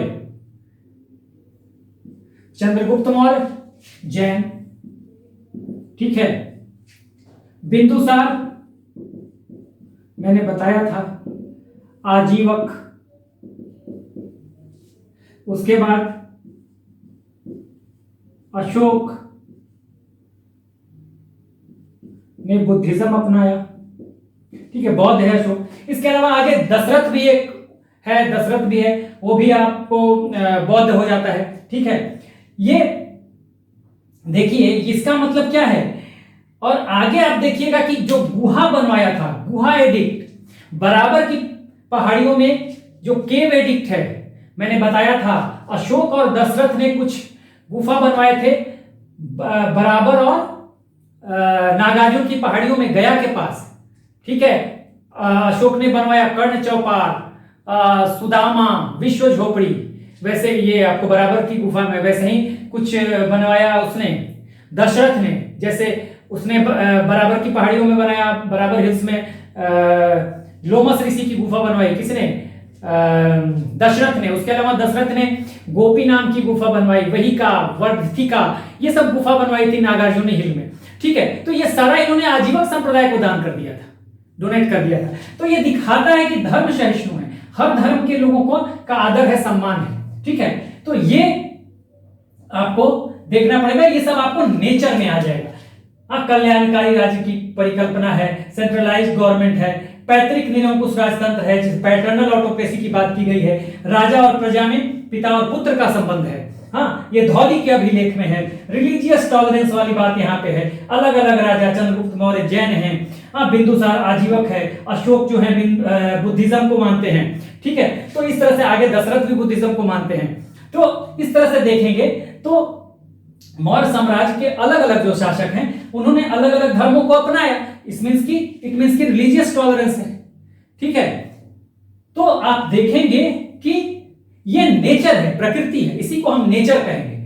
प्रकृति कैसी है, तो धर्म सहिष्णु है, रिलीजियस टॉलरेंस है इस राज्य में, ठीक है ना। मोरल वैल्यूज जो है बहुत ज्यादा मायने रखती है राजाओं के लिए, एम्पेरर्स के लिए, सम्राटों के लिए, हाँ, पिता पुत्र का संबंध रखते हैं। सेंट्रलाइज्ड है, नेचर कैसा है, तो सेंट्रलाइज्ड गवर्नमेंट है वहां पर, बावजूद वेलफेयर स्टेट की कल्पना है, ठीक है। रिलीजियस टॉलरेंस वाली बात की जाती है, कल्याणकारी राज्य की कल्पना है, तो सब कुछ ये नेचर है ये स्टेट का, ठीक है। तो ये हमने समझ लिया। अब देखेंगे सिग्निफिकेंस, देखिए ये आप देख लीजिए, इसको स्क्रीनशॉट चाहे तो ले सकते हैं। सिग्निफिकेंस देखिए, थोड़ा थोड़ा हमने बता दिया, आपको आइडिया लग जाएगा यहाँ पर लिखने के लिए, लिखने के पर्पज से, बाकी ऑब्जेक्टिव के हिसाब से तो सब कुछ आपका हो चुका है। अब देखिए एडमिनिस्ट्रेशन यानी प्रशासन में जो फाइनल पॉइंट हमें देखना है, सिग्निफिकेंस, महत्व पर। यहां पर मैं आपको आइडिया दे देता हूं थोड़ा सा, वैसे चाहे तो हम एक अलग से वीडियो भी सिग्निफिकेंस या महत्व पे बना सकते हैं, मैं कोशिश करूंगा कि एक वीडियो बना दूं, लेकिन आप तत्काल यहां देख लीजिए, ठीक है, कि क्या क्या चीजें हैं। देखिए सिग्निफिकेंस जो है, महत्व क्या है, इतने शानदार। देखिए आप जानते हैं कि जो मौर्य है, मौर्यन साम्राज्य था, हाँ, और मौर्यन साम्राज्य को अगर आप देखेंगे तो आप देख रहे हैं ये जो मौर्य साम्राज्य है, ठीक है, एक बार देख लीजिए इसको।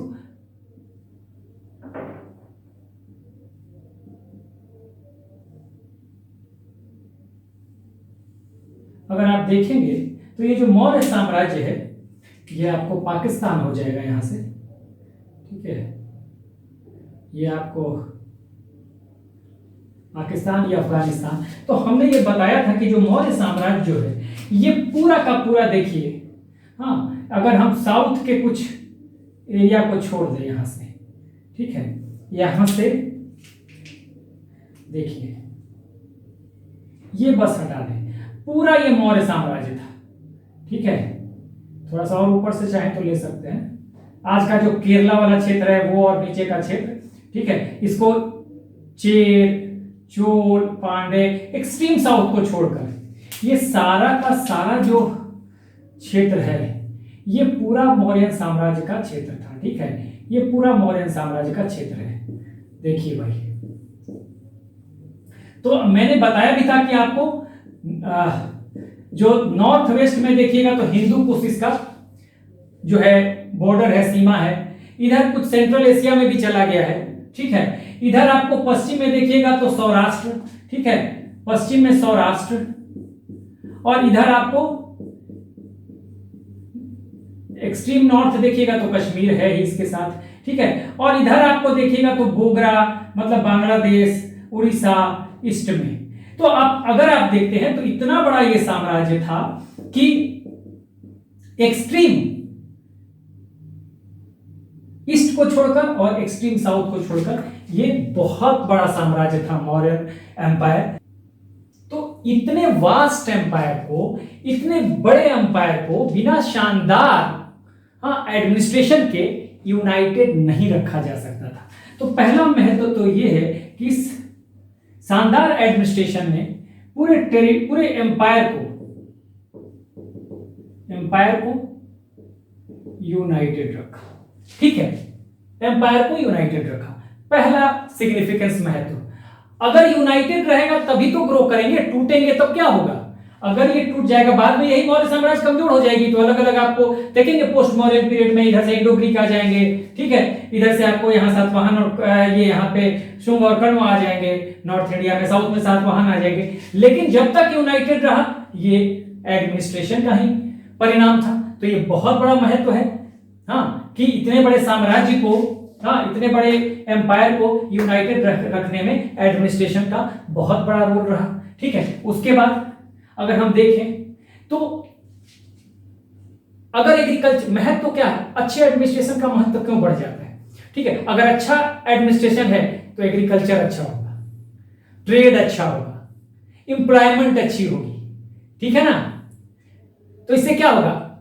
इकोनॉमी अच्छी होगी, ओवरऑल इकोनॉमी अच्छी होगी तो आपको अलग अलग क्राफ्ट्स और मतलब कहते हैं कि अलग अलग अदर बिजनेस भी, क्राफ्ट्समैनशिप बढ़ेगा, अलग अलग शिल्प का कारोबार बढ़ेगा, बहुत सारी चीजें होती हैं। अगर आपके पास सरप्लस अमाउंट आ गया तो उससे आप सरप्लस प्रोडक्शन हो गया तो क्या होगा? आप सरप्लस प्रोडक्शन का फायदा उठाकर आप दूसरे जगह पे उसका इस्तेमाल कर सकते हैं। ठीक है ना, तो देखिए अगर हम एग्रीकल्चर को देखें तो जबरदस्त टैक्सेशन था, मैंने बताया। देखिए सब कुछ वहीं से निकल के आना है, एडमिनिस्ट्रेशन से। टैक्सेशन यानी रेवेन्यू की व्यवस्था हमने की थी। आप रेवेन्यू में जाएंगे, वहां पे मैंने बता दिया है। ठीक है, वहां पे देखेंगे इस एग्रीकल्चर से, तो वहां पे रेवेन्यू में जो गवर्नमेंट लैंड था, गवर्नमेंट लैंड, वहां पर अगर जो भी खेती कर रहा है, ठीक है, और अगर फार्मर कहते हैं, फार्मर जो किसान है, जो गवर्नमेंट लैंड पे खेती कर रहा है, वो अपना, मैंने बताया था, अपना हल ले आएगा, यानी कि प्लाविंग टूल है ना, ये हल, प्लाउशियर कह सकते हैं, बीज सीड्स ले आएगा। ठीक है, तो ये सब चीजें अगर ले आता है, हल, बीज और भी चीजें, 2-3 चीजें थी, तो वो चीजें अगर ले आता है, बैल ले आता है अगर अपना, तो ये फार्मर को 50% रेवेन्यू मिल जाएगा। अच्छा है, ठीक है, फार्मर भी खुश। अगर अपना ये नहीं लेके आते हैं तो इनको कैश वैश में, नगद में पैसे दे दिए जाएंगे। तो एक अच्छी व्यवस्था थी और टैक्स व्यवस्था बहुत जबरदस्त थी। ठीक है, तो अच्छा टैक्सेशन का व्यवस्था था। अगर प्राइवेट लैंड है तो वहां पे 1/4 लिया जाता था, जनरली सामान्यतः 1/6 लिया जाता था, सामान्यतः 1/6 लिया जाता था सामान्यतः, अदरवाइज कई बार 1/4 भी लिया जाता था। तो ये गवर्नमेंट लैंड था और प्राइवेट लैंड था। तो एग्रीकल्चर की अच्छी व्यवस्था की। इस एग्रीकल्चर के लिए देखिए सेतु बंद आप देखेंगे जब आगे पढ़ेंगे हम, तो सेतु बंद क्या था? अगर गवर्नमेंट सिंचाई मतलब इरिगेशन फैसिलिटी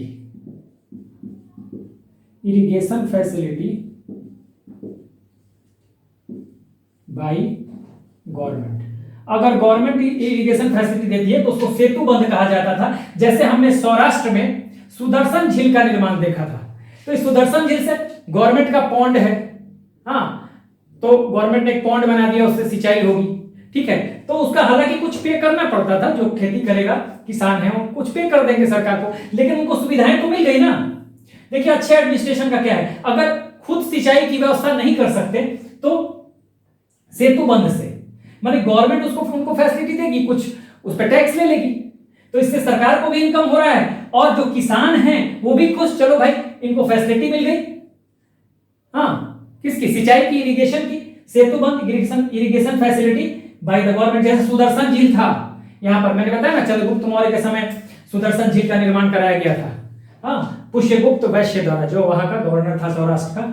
तो ये सेतु बंध था, सेतु बंध का मतलब सिंचाई की व्यवस्था गवर्नमेंट की तरफ से, तो ये भी एक अच्छी बात थी। तो देखिए इससे एग्रीकल्चर का ग्रोथ हो रहा है, और एग्रीकल्चर का जब ग्रोथ होगा तो यहां पर इसका लिंक सीधा है कि अगर सरप्लस आपको एग्रीकल्चर का प्रोडक्शन हो रहा है तो सीधी सी बात है कि अदर दूसरे शिल्प और व्यवसाय भी विकसित होंगे। कहीं भी सरप्लस प्रोडक्शन है उसका इस्तेमाल क्या होता है? दूसरे शिल्प और व्यवसायों को डेवलप करने में होता है। तो एक आप देखिए यहाँ पे बहुत जबरदस्त, यहाँ मैंने पढ़ाया हुआ है रेवेन्यू सिस्टम में एग्रीकल्चर के बारे में, ठीक है।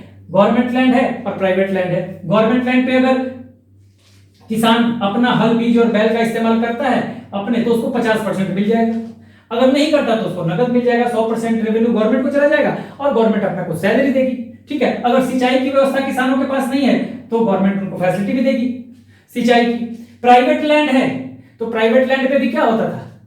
प्राइवेट लैंड पे कहा जाता था जनरली सामान्यतः 1/6 ले लिया जाता था, हाँ, और कभी कभी 1/4 मिल गया, जैसा कि आता है किताबों में लिखा मिलता है। तो एग्रीकल्चर की भी अच्छी व्यवस्था है, आपको रेवेन्यू भी, आपको सिंचाई की भी व्यवस्था हो गई, रेवेन्यू भी सरकार को मिल रही है, हाँ, किसानों को भी रेवेन्यू मिल जा रहा है अगर वो अपना लेके आ रहे हैं तो। अगर सिंचाई की व्यवस्था उनके पास नहीं है तो इससे क्या हुआ? इससे डेवलपमेंट का वर्क हो रहा है, मतलब जो राज्य है, जो साम्राज्य है, उसका ग्रोथ हो रहा है एग्रीकल्चर की वजह से, ठीक है। अब आप देखें यहीं पे, ये मैं मिटा रहा हूं,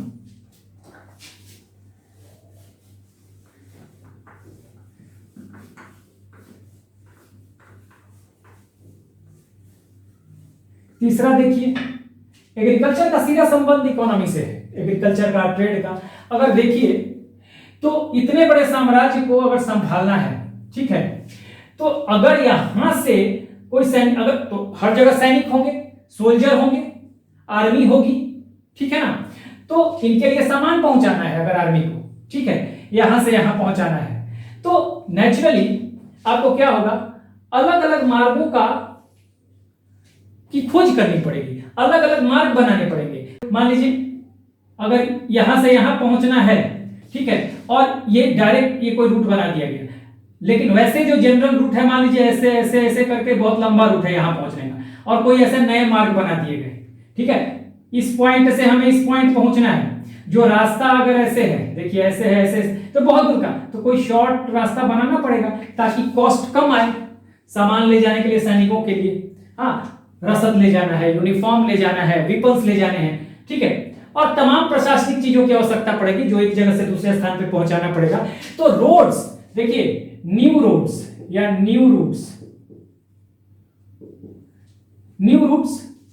हाँ, की खोज हुई प्रशासनिक आवश्यकताओं के कारण, सैनिक आवश्यकताओं के कारण।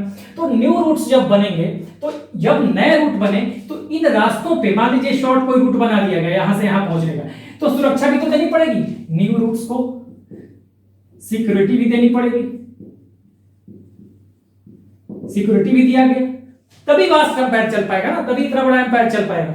अब ये सिक्योरिटी अगर मिलती है, हाँ, तो मार्ग तो सिक्योर हो गए, ये मार्ग सिक्योर है, व्यापारी भी खुश होंगे, तो व्यापार क्या होगा? इससे, इस सिक्योरिटी के कारण ट्रेड बढ़ेगा, ठीक है, और ट्रेड बढ़ा तो ट्रेड बढ़ेगा, तो सीधा ट्रेड का, अगर ट्रेड बढ़ने का मतलब है कि सीधा ये डायरेक्टली प्रोपोर्शनल टू एम्प्लॉयमेंट, यानी ट्रेड बढ़ने से एम्प्लॉयमेंट भी बढ़ा।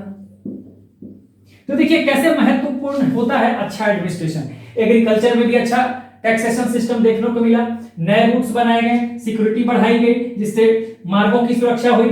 हाँ, ट्रेड जो है उसमें इंप्रूव हुआ, सैनिक आवश्यकताओं की पूर्ति तो हुई, प्रशासनिक आवश्यकताओं की पूर्ति तो हुई न्यू रूट से, नए मार्गों से, लेकिन उस मार्ग पे आपको क्या दिया गया, सिक्योरिटी भी देनी जरूरी हो जाएगी। जब सिक्योरिटी दिया गया तो व्यापारियों के लिए सुरक्षा हो गई।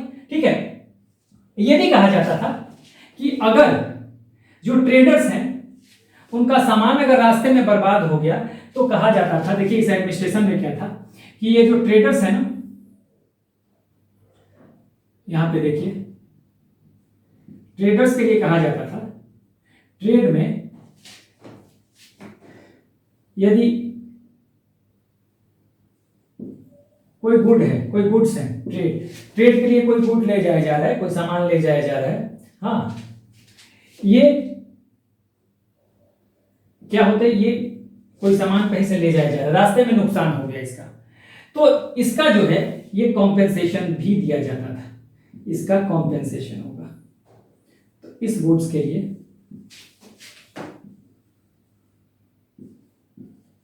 गवर्नमेंट कॉम्पेंसेशन,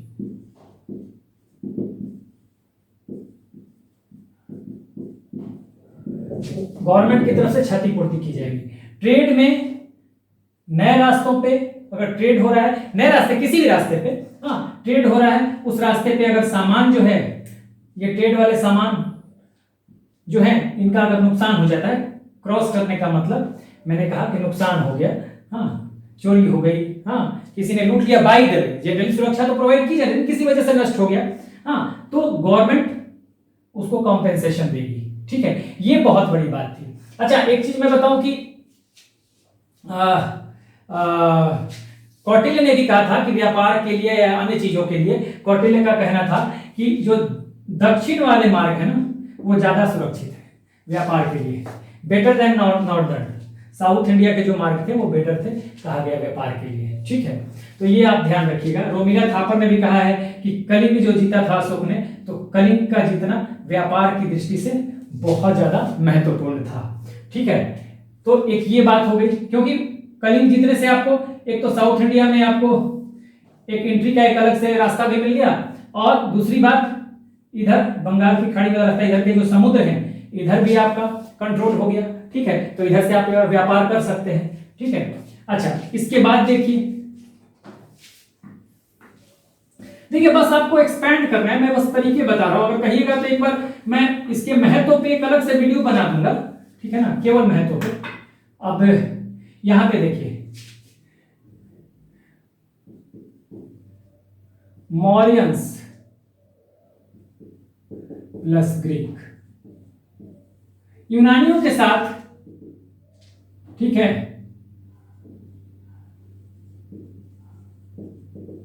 अच्छे रिलेशन थे। ठीक है, आप देखिएगा सेल्यूकस निकेटर से शादी हो जाती है, सेल्यूकस निकेटर की बेटी से शादी हो जाती है चंद्रगुप्त मौर्य की, तो नेचुरली बहुत सारे एरिया को भी वो दे रहा है सेल्यूकस निकेटर। ठीक है, सेल्यूकस निकेटर बहुत सारे एरिया को दे रहा है, कहां पे, चंद्रगुप्त मौर्य को, भारत को दे रहा है। उसके बाद मेगास्थनीज को भेजता है अपने एम्बेसडर को, ये अच्छे रिलेशन का परिणाम है। ठीक है, और अन्य शासकों के समय भी, जैसे कि आप देखेंगे बिंदुसार के समय भी और आगे भी, तो यहाँ पे मौर्यन और ग्रीक्स का अच्छा, यूनानियों का अच्छा रिलेशन, बेटर रिलेशन बताया गया है। ठीक है, तो इससे क्या हुआ, इस रिलेशन की वजह से आपको देखिए वेस्ट एशिया और इजिप्ट यानी कि मिस्र, तो यहां इन दोनों के साथ ट्रेड के लिए, व्यापार के लिए एक पॉजिटिव एटमॉस्फेयर बन गया। ठीक है, ग्रीक से अच्छा रिलेशन होने की वजह से, हाँ, वेस्ट एशिया के साथ, इजिप्ट के साथ अच्छा रिलेशन बना। ठीक है, तो इसका ट्रेड पे के लिए फेवरेबल कंडीशन बन गया। ठीक है ना, उसके अलावा देखिए, अब मैं बताऊं कि इजिप्ट के साथ भारत जो है ना, इजिप्ट के साथ खासकर वेस्ट एशिया, तो आप समझ लीजिए वेस्ट एशिया यानी कि अगर आप यहां देखें तो ये देखिए, ये ना यहां से अगर बढ़ेंगे ना तो ये आपको इस तरह से बनेगा, और इधर से यहां पे अब यहाँ पे मैं बना नहीं पा रहा हूँ, देखिए यहाँ पे स्पेस नहीं है, मैं भी बताता हूँ।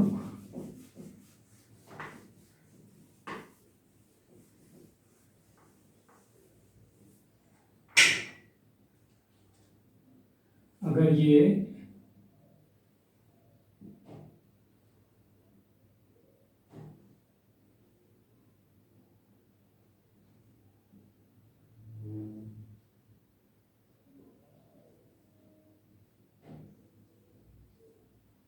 ऐसे हो गया, और अगर आप ये देखेंगे तो ये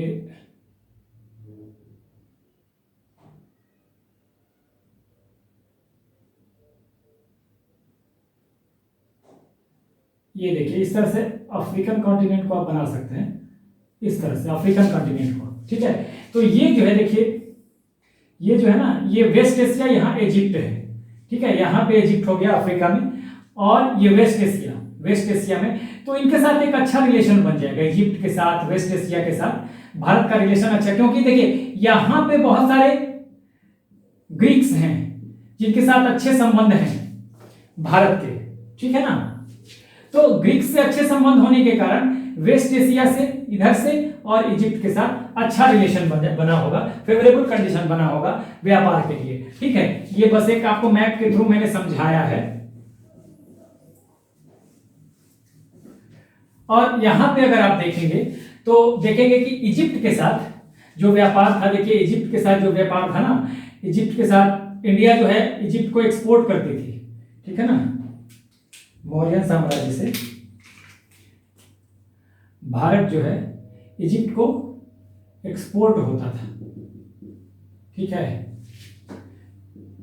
एक्सपोर्ट होता था भारत से, ठीक है, या मौर्य साम्राज्य से क्या क्या, अब देखिए आइवरी यानी हाथी दांत, आइवरी हाथी दांत, ठीक है, टॉर्टोइज यानी कछुआ, ठीक है, टिम्बर मूल्यवान लकड़ियां, टिम्बर का मतलब मूल्यवान लकड़ी होती थी, ठीक है, इंडिगो नील, पर्ल,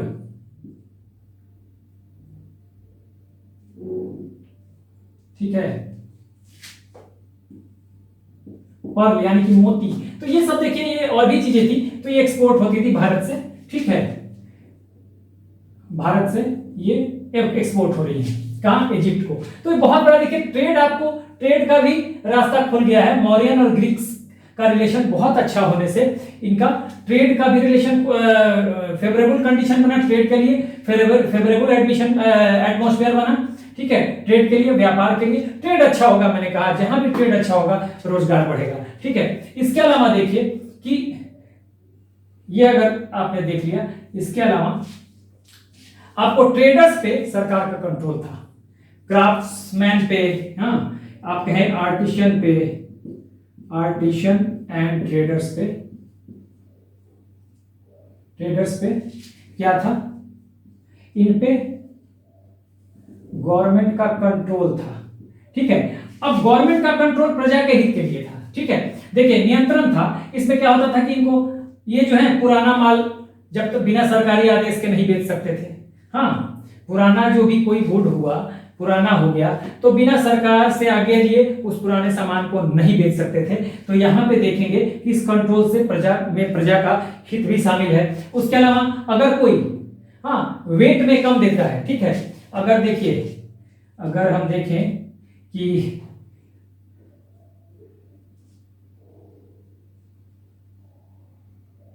यहाँ पे आप लिख सकते हैं, आप, मैं ये मिटा दूं, ये तो आप समझ ही गए होंगे, बस इसको हल्का फुल्का समझना है, बहुत ज्यादा कहेंगे तो अलग से भी मैं केवल इंपॉर्टेंट सिग्निफिकेंस पे मैं बना दूंगा, ठीक है। अब देखिए यहीं पे मैं लिख देता हूं,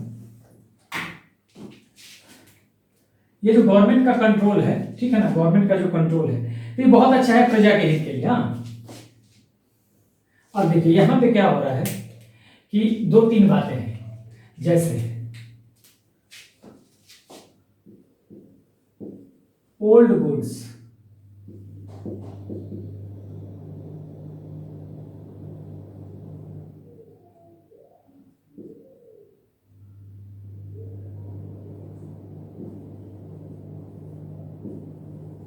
would not be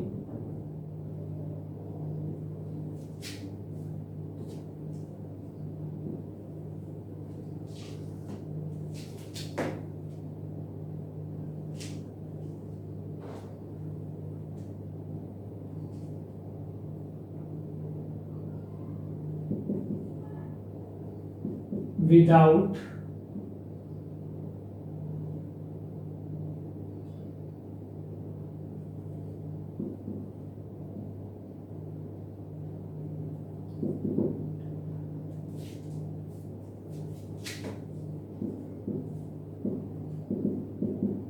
बिना गवर्नमेंट के परमिशन के ओल्ड गुड्स सेल नहीं किया जा सकता था, पहली बात। दूसरी बात, अगर वेट में कोई चीज कम कर दिया गया, अगर किसी व्यापारी ने वेट में कोई चीज कम बेच दिया, तो इस कंडीशन में, ठीक है, इस कंडीशन में पनिशमेंट था।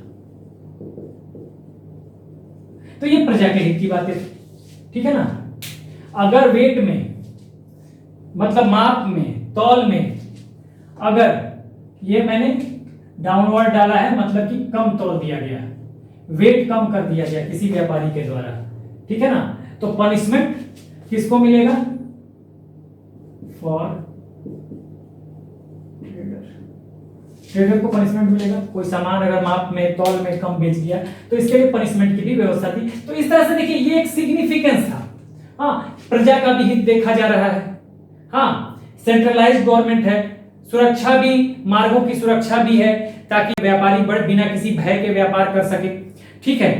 अगर किसी वजह से व्यापारियों का सामान खराब हो जाता है, उनका नुकसान हो जाता है, तो उसकी भरपाई भी की जा रही है सरकार के द्वारा, ठीक है। तो ये सारी चीजें जो है मौर्यन एडमिनिस्ट्रेशन की बातें, हमने बताया कि ग्रीक से अच्छा संबंध है, तो इजिप्ट से भी अच्छा रिलेशन हो गया ट्रेड को लेके, ट्रेड के कॉन्टेक्स्ट में, व्यापार के कॉन्टेक्स्ट में। तो इस तरह से देखा जाएगा कि एक तो यूनाइटेड रहा, हाँ, यूनाइटेड रखने में महत्वपूर्ण योगदान था किसका?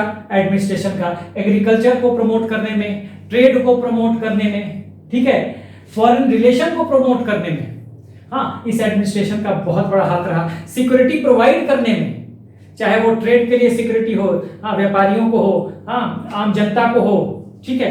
और अगर इतना अच्छा एडमिनिस्ट्रेशन है, तो साथ साथ वेलफेयर का काम तो होगा ही, क्योंकि अगर टैक्सेशन सिस्टम अच्छा है तो वेलफेयर का काम भी होगा, ठीक है। और वेलफेयर के काम में आप देखेंगे कि अगर देखें तो वेलफेयर में सड़कें बनवाना, हाँ, अस्पताल, हाँ, आप देखेंगे मेडिसिन की व्यवस्था अभिलेखों में भी है, अशोक के अभिलेखों में। तो इस तरह से आप देखेंगे, तो आप जब पढ़ाई करेंगे तो आप इसको लिखना चाहें इन चीजों को, तो बड़े अच्छे ढंग से सिग्निफिकेंस को लिख सकते हैं। तो चाहे फीचर हो, नेचर हो, या सिग्निफिकेंस हो, महत्व हो, जो हमने प्रशासन पढ़ा है वहीं से सब कुछ निकल के आने वाला है, ठीक है। अगर पॉसिबल होगा तो सिग्निफिकेंस पे एक वीडियो मैं कभी बना दूंगा। So this is the end of the video. Do like, share and subscribe. Take care, keep smiling.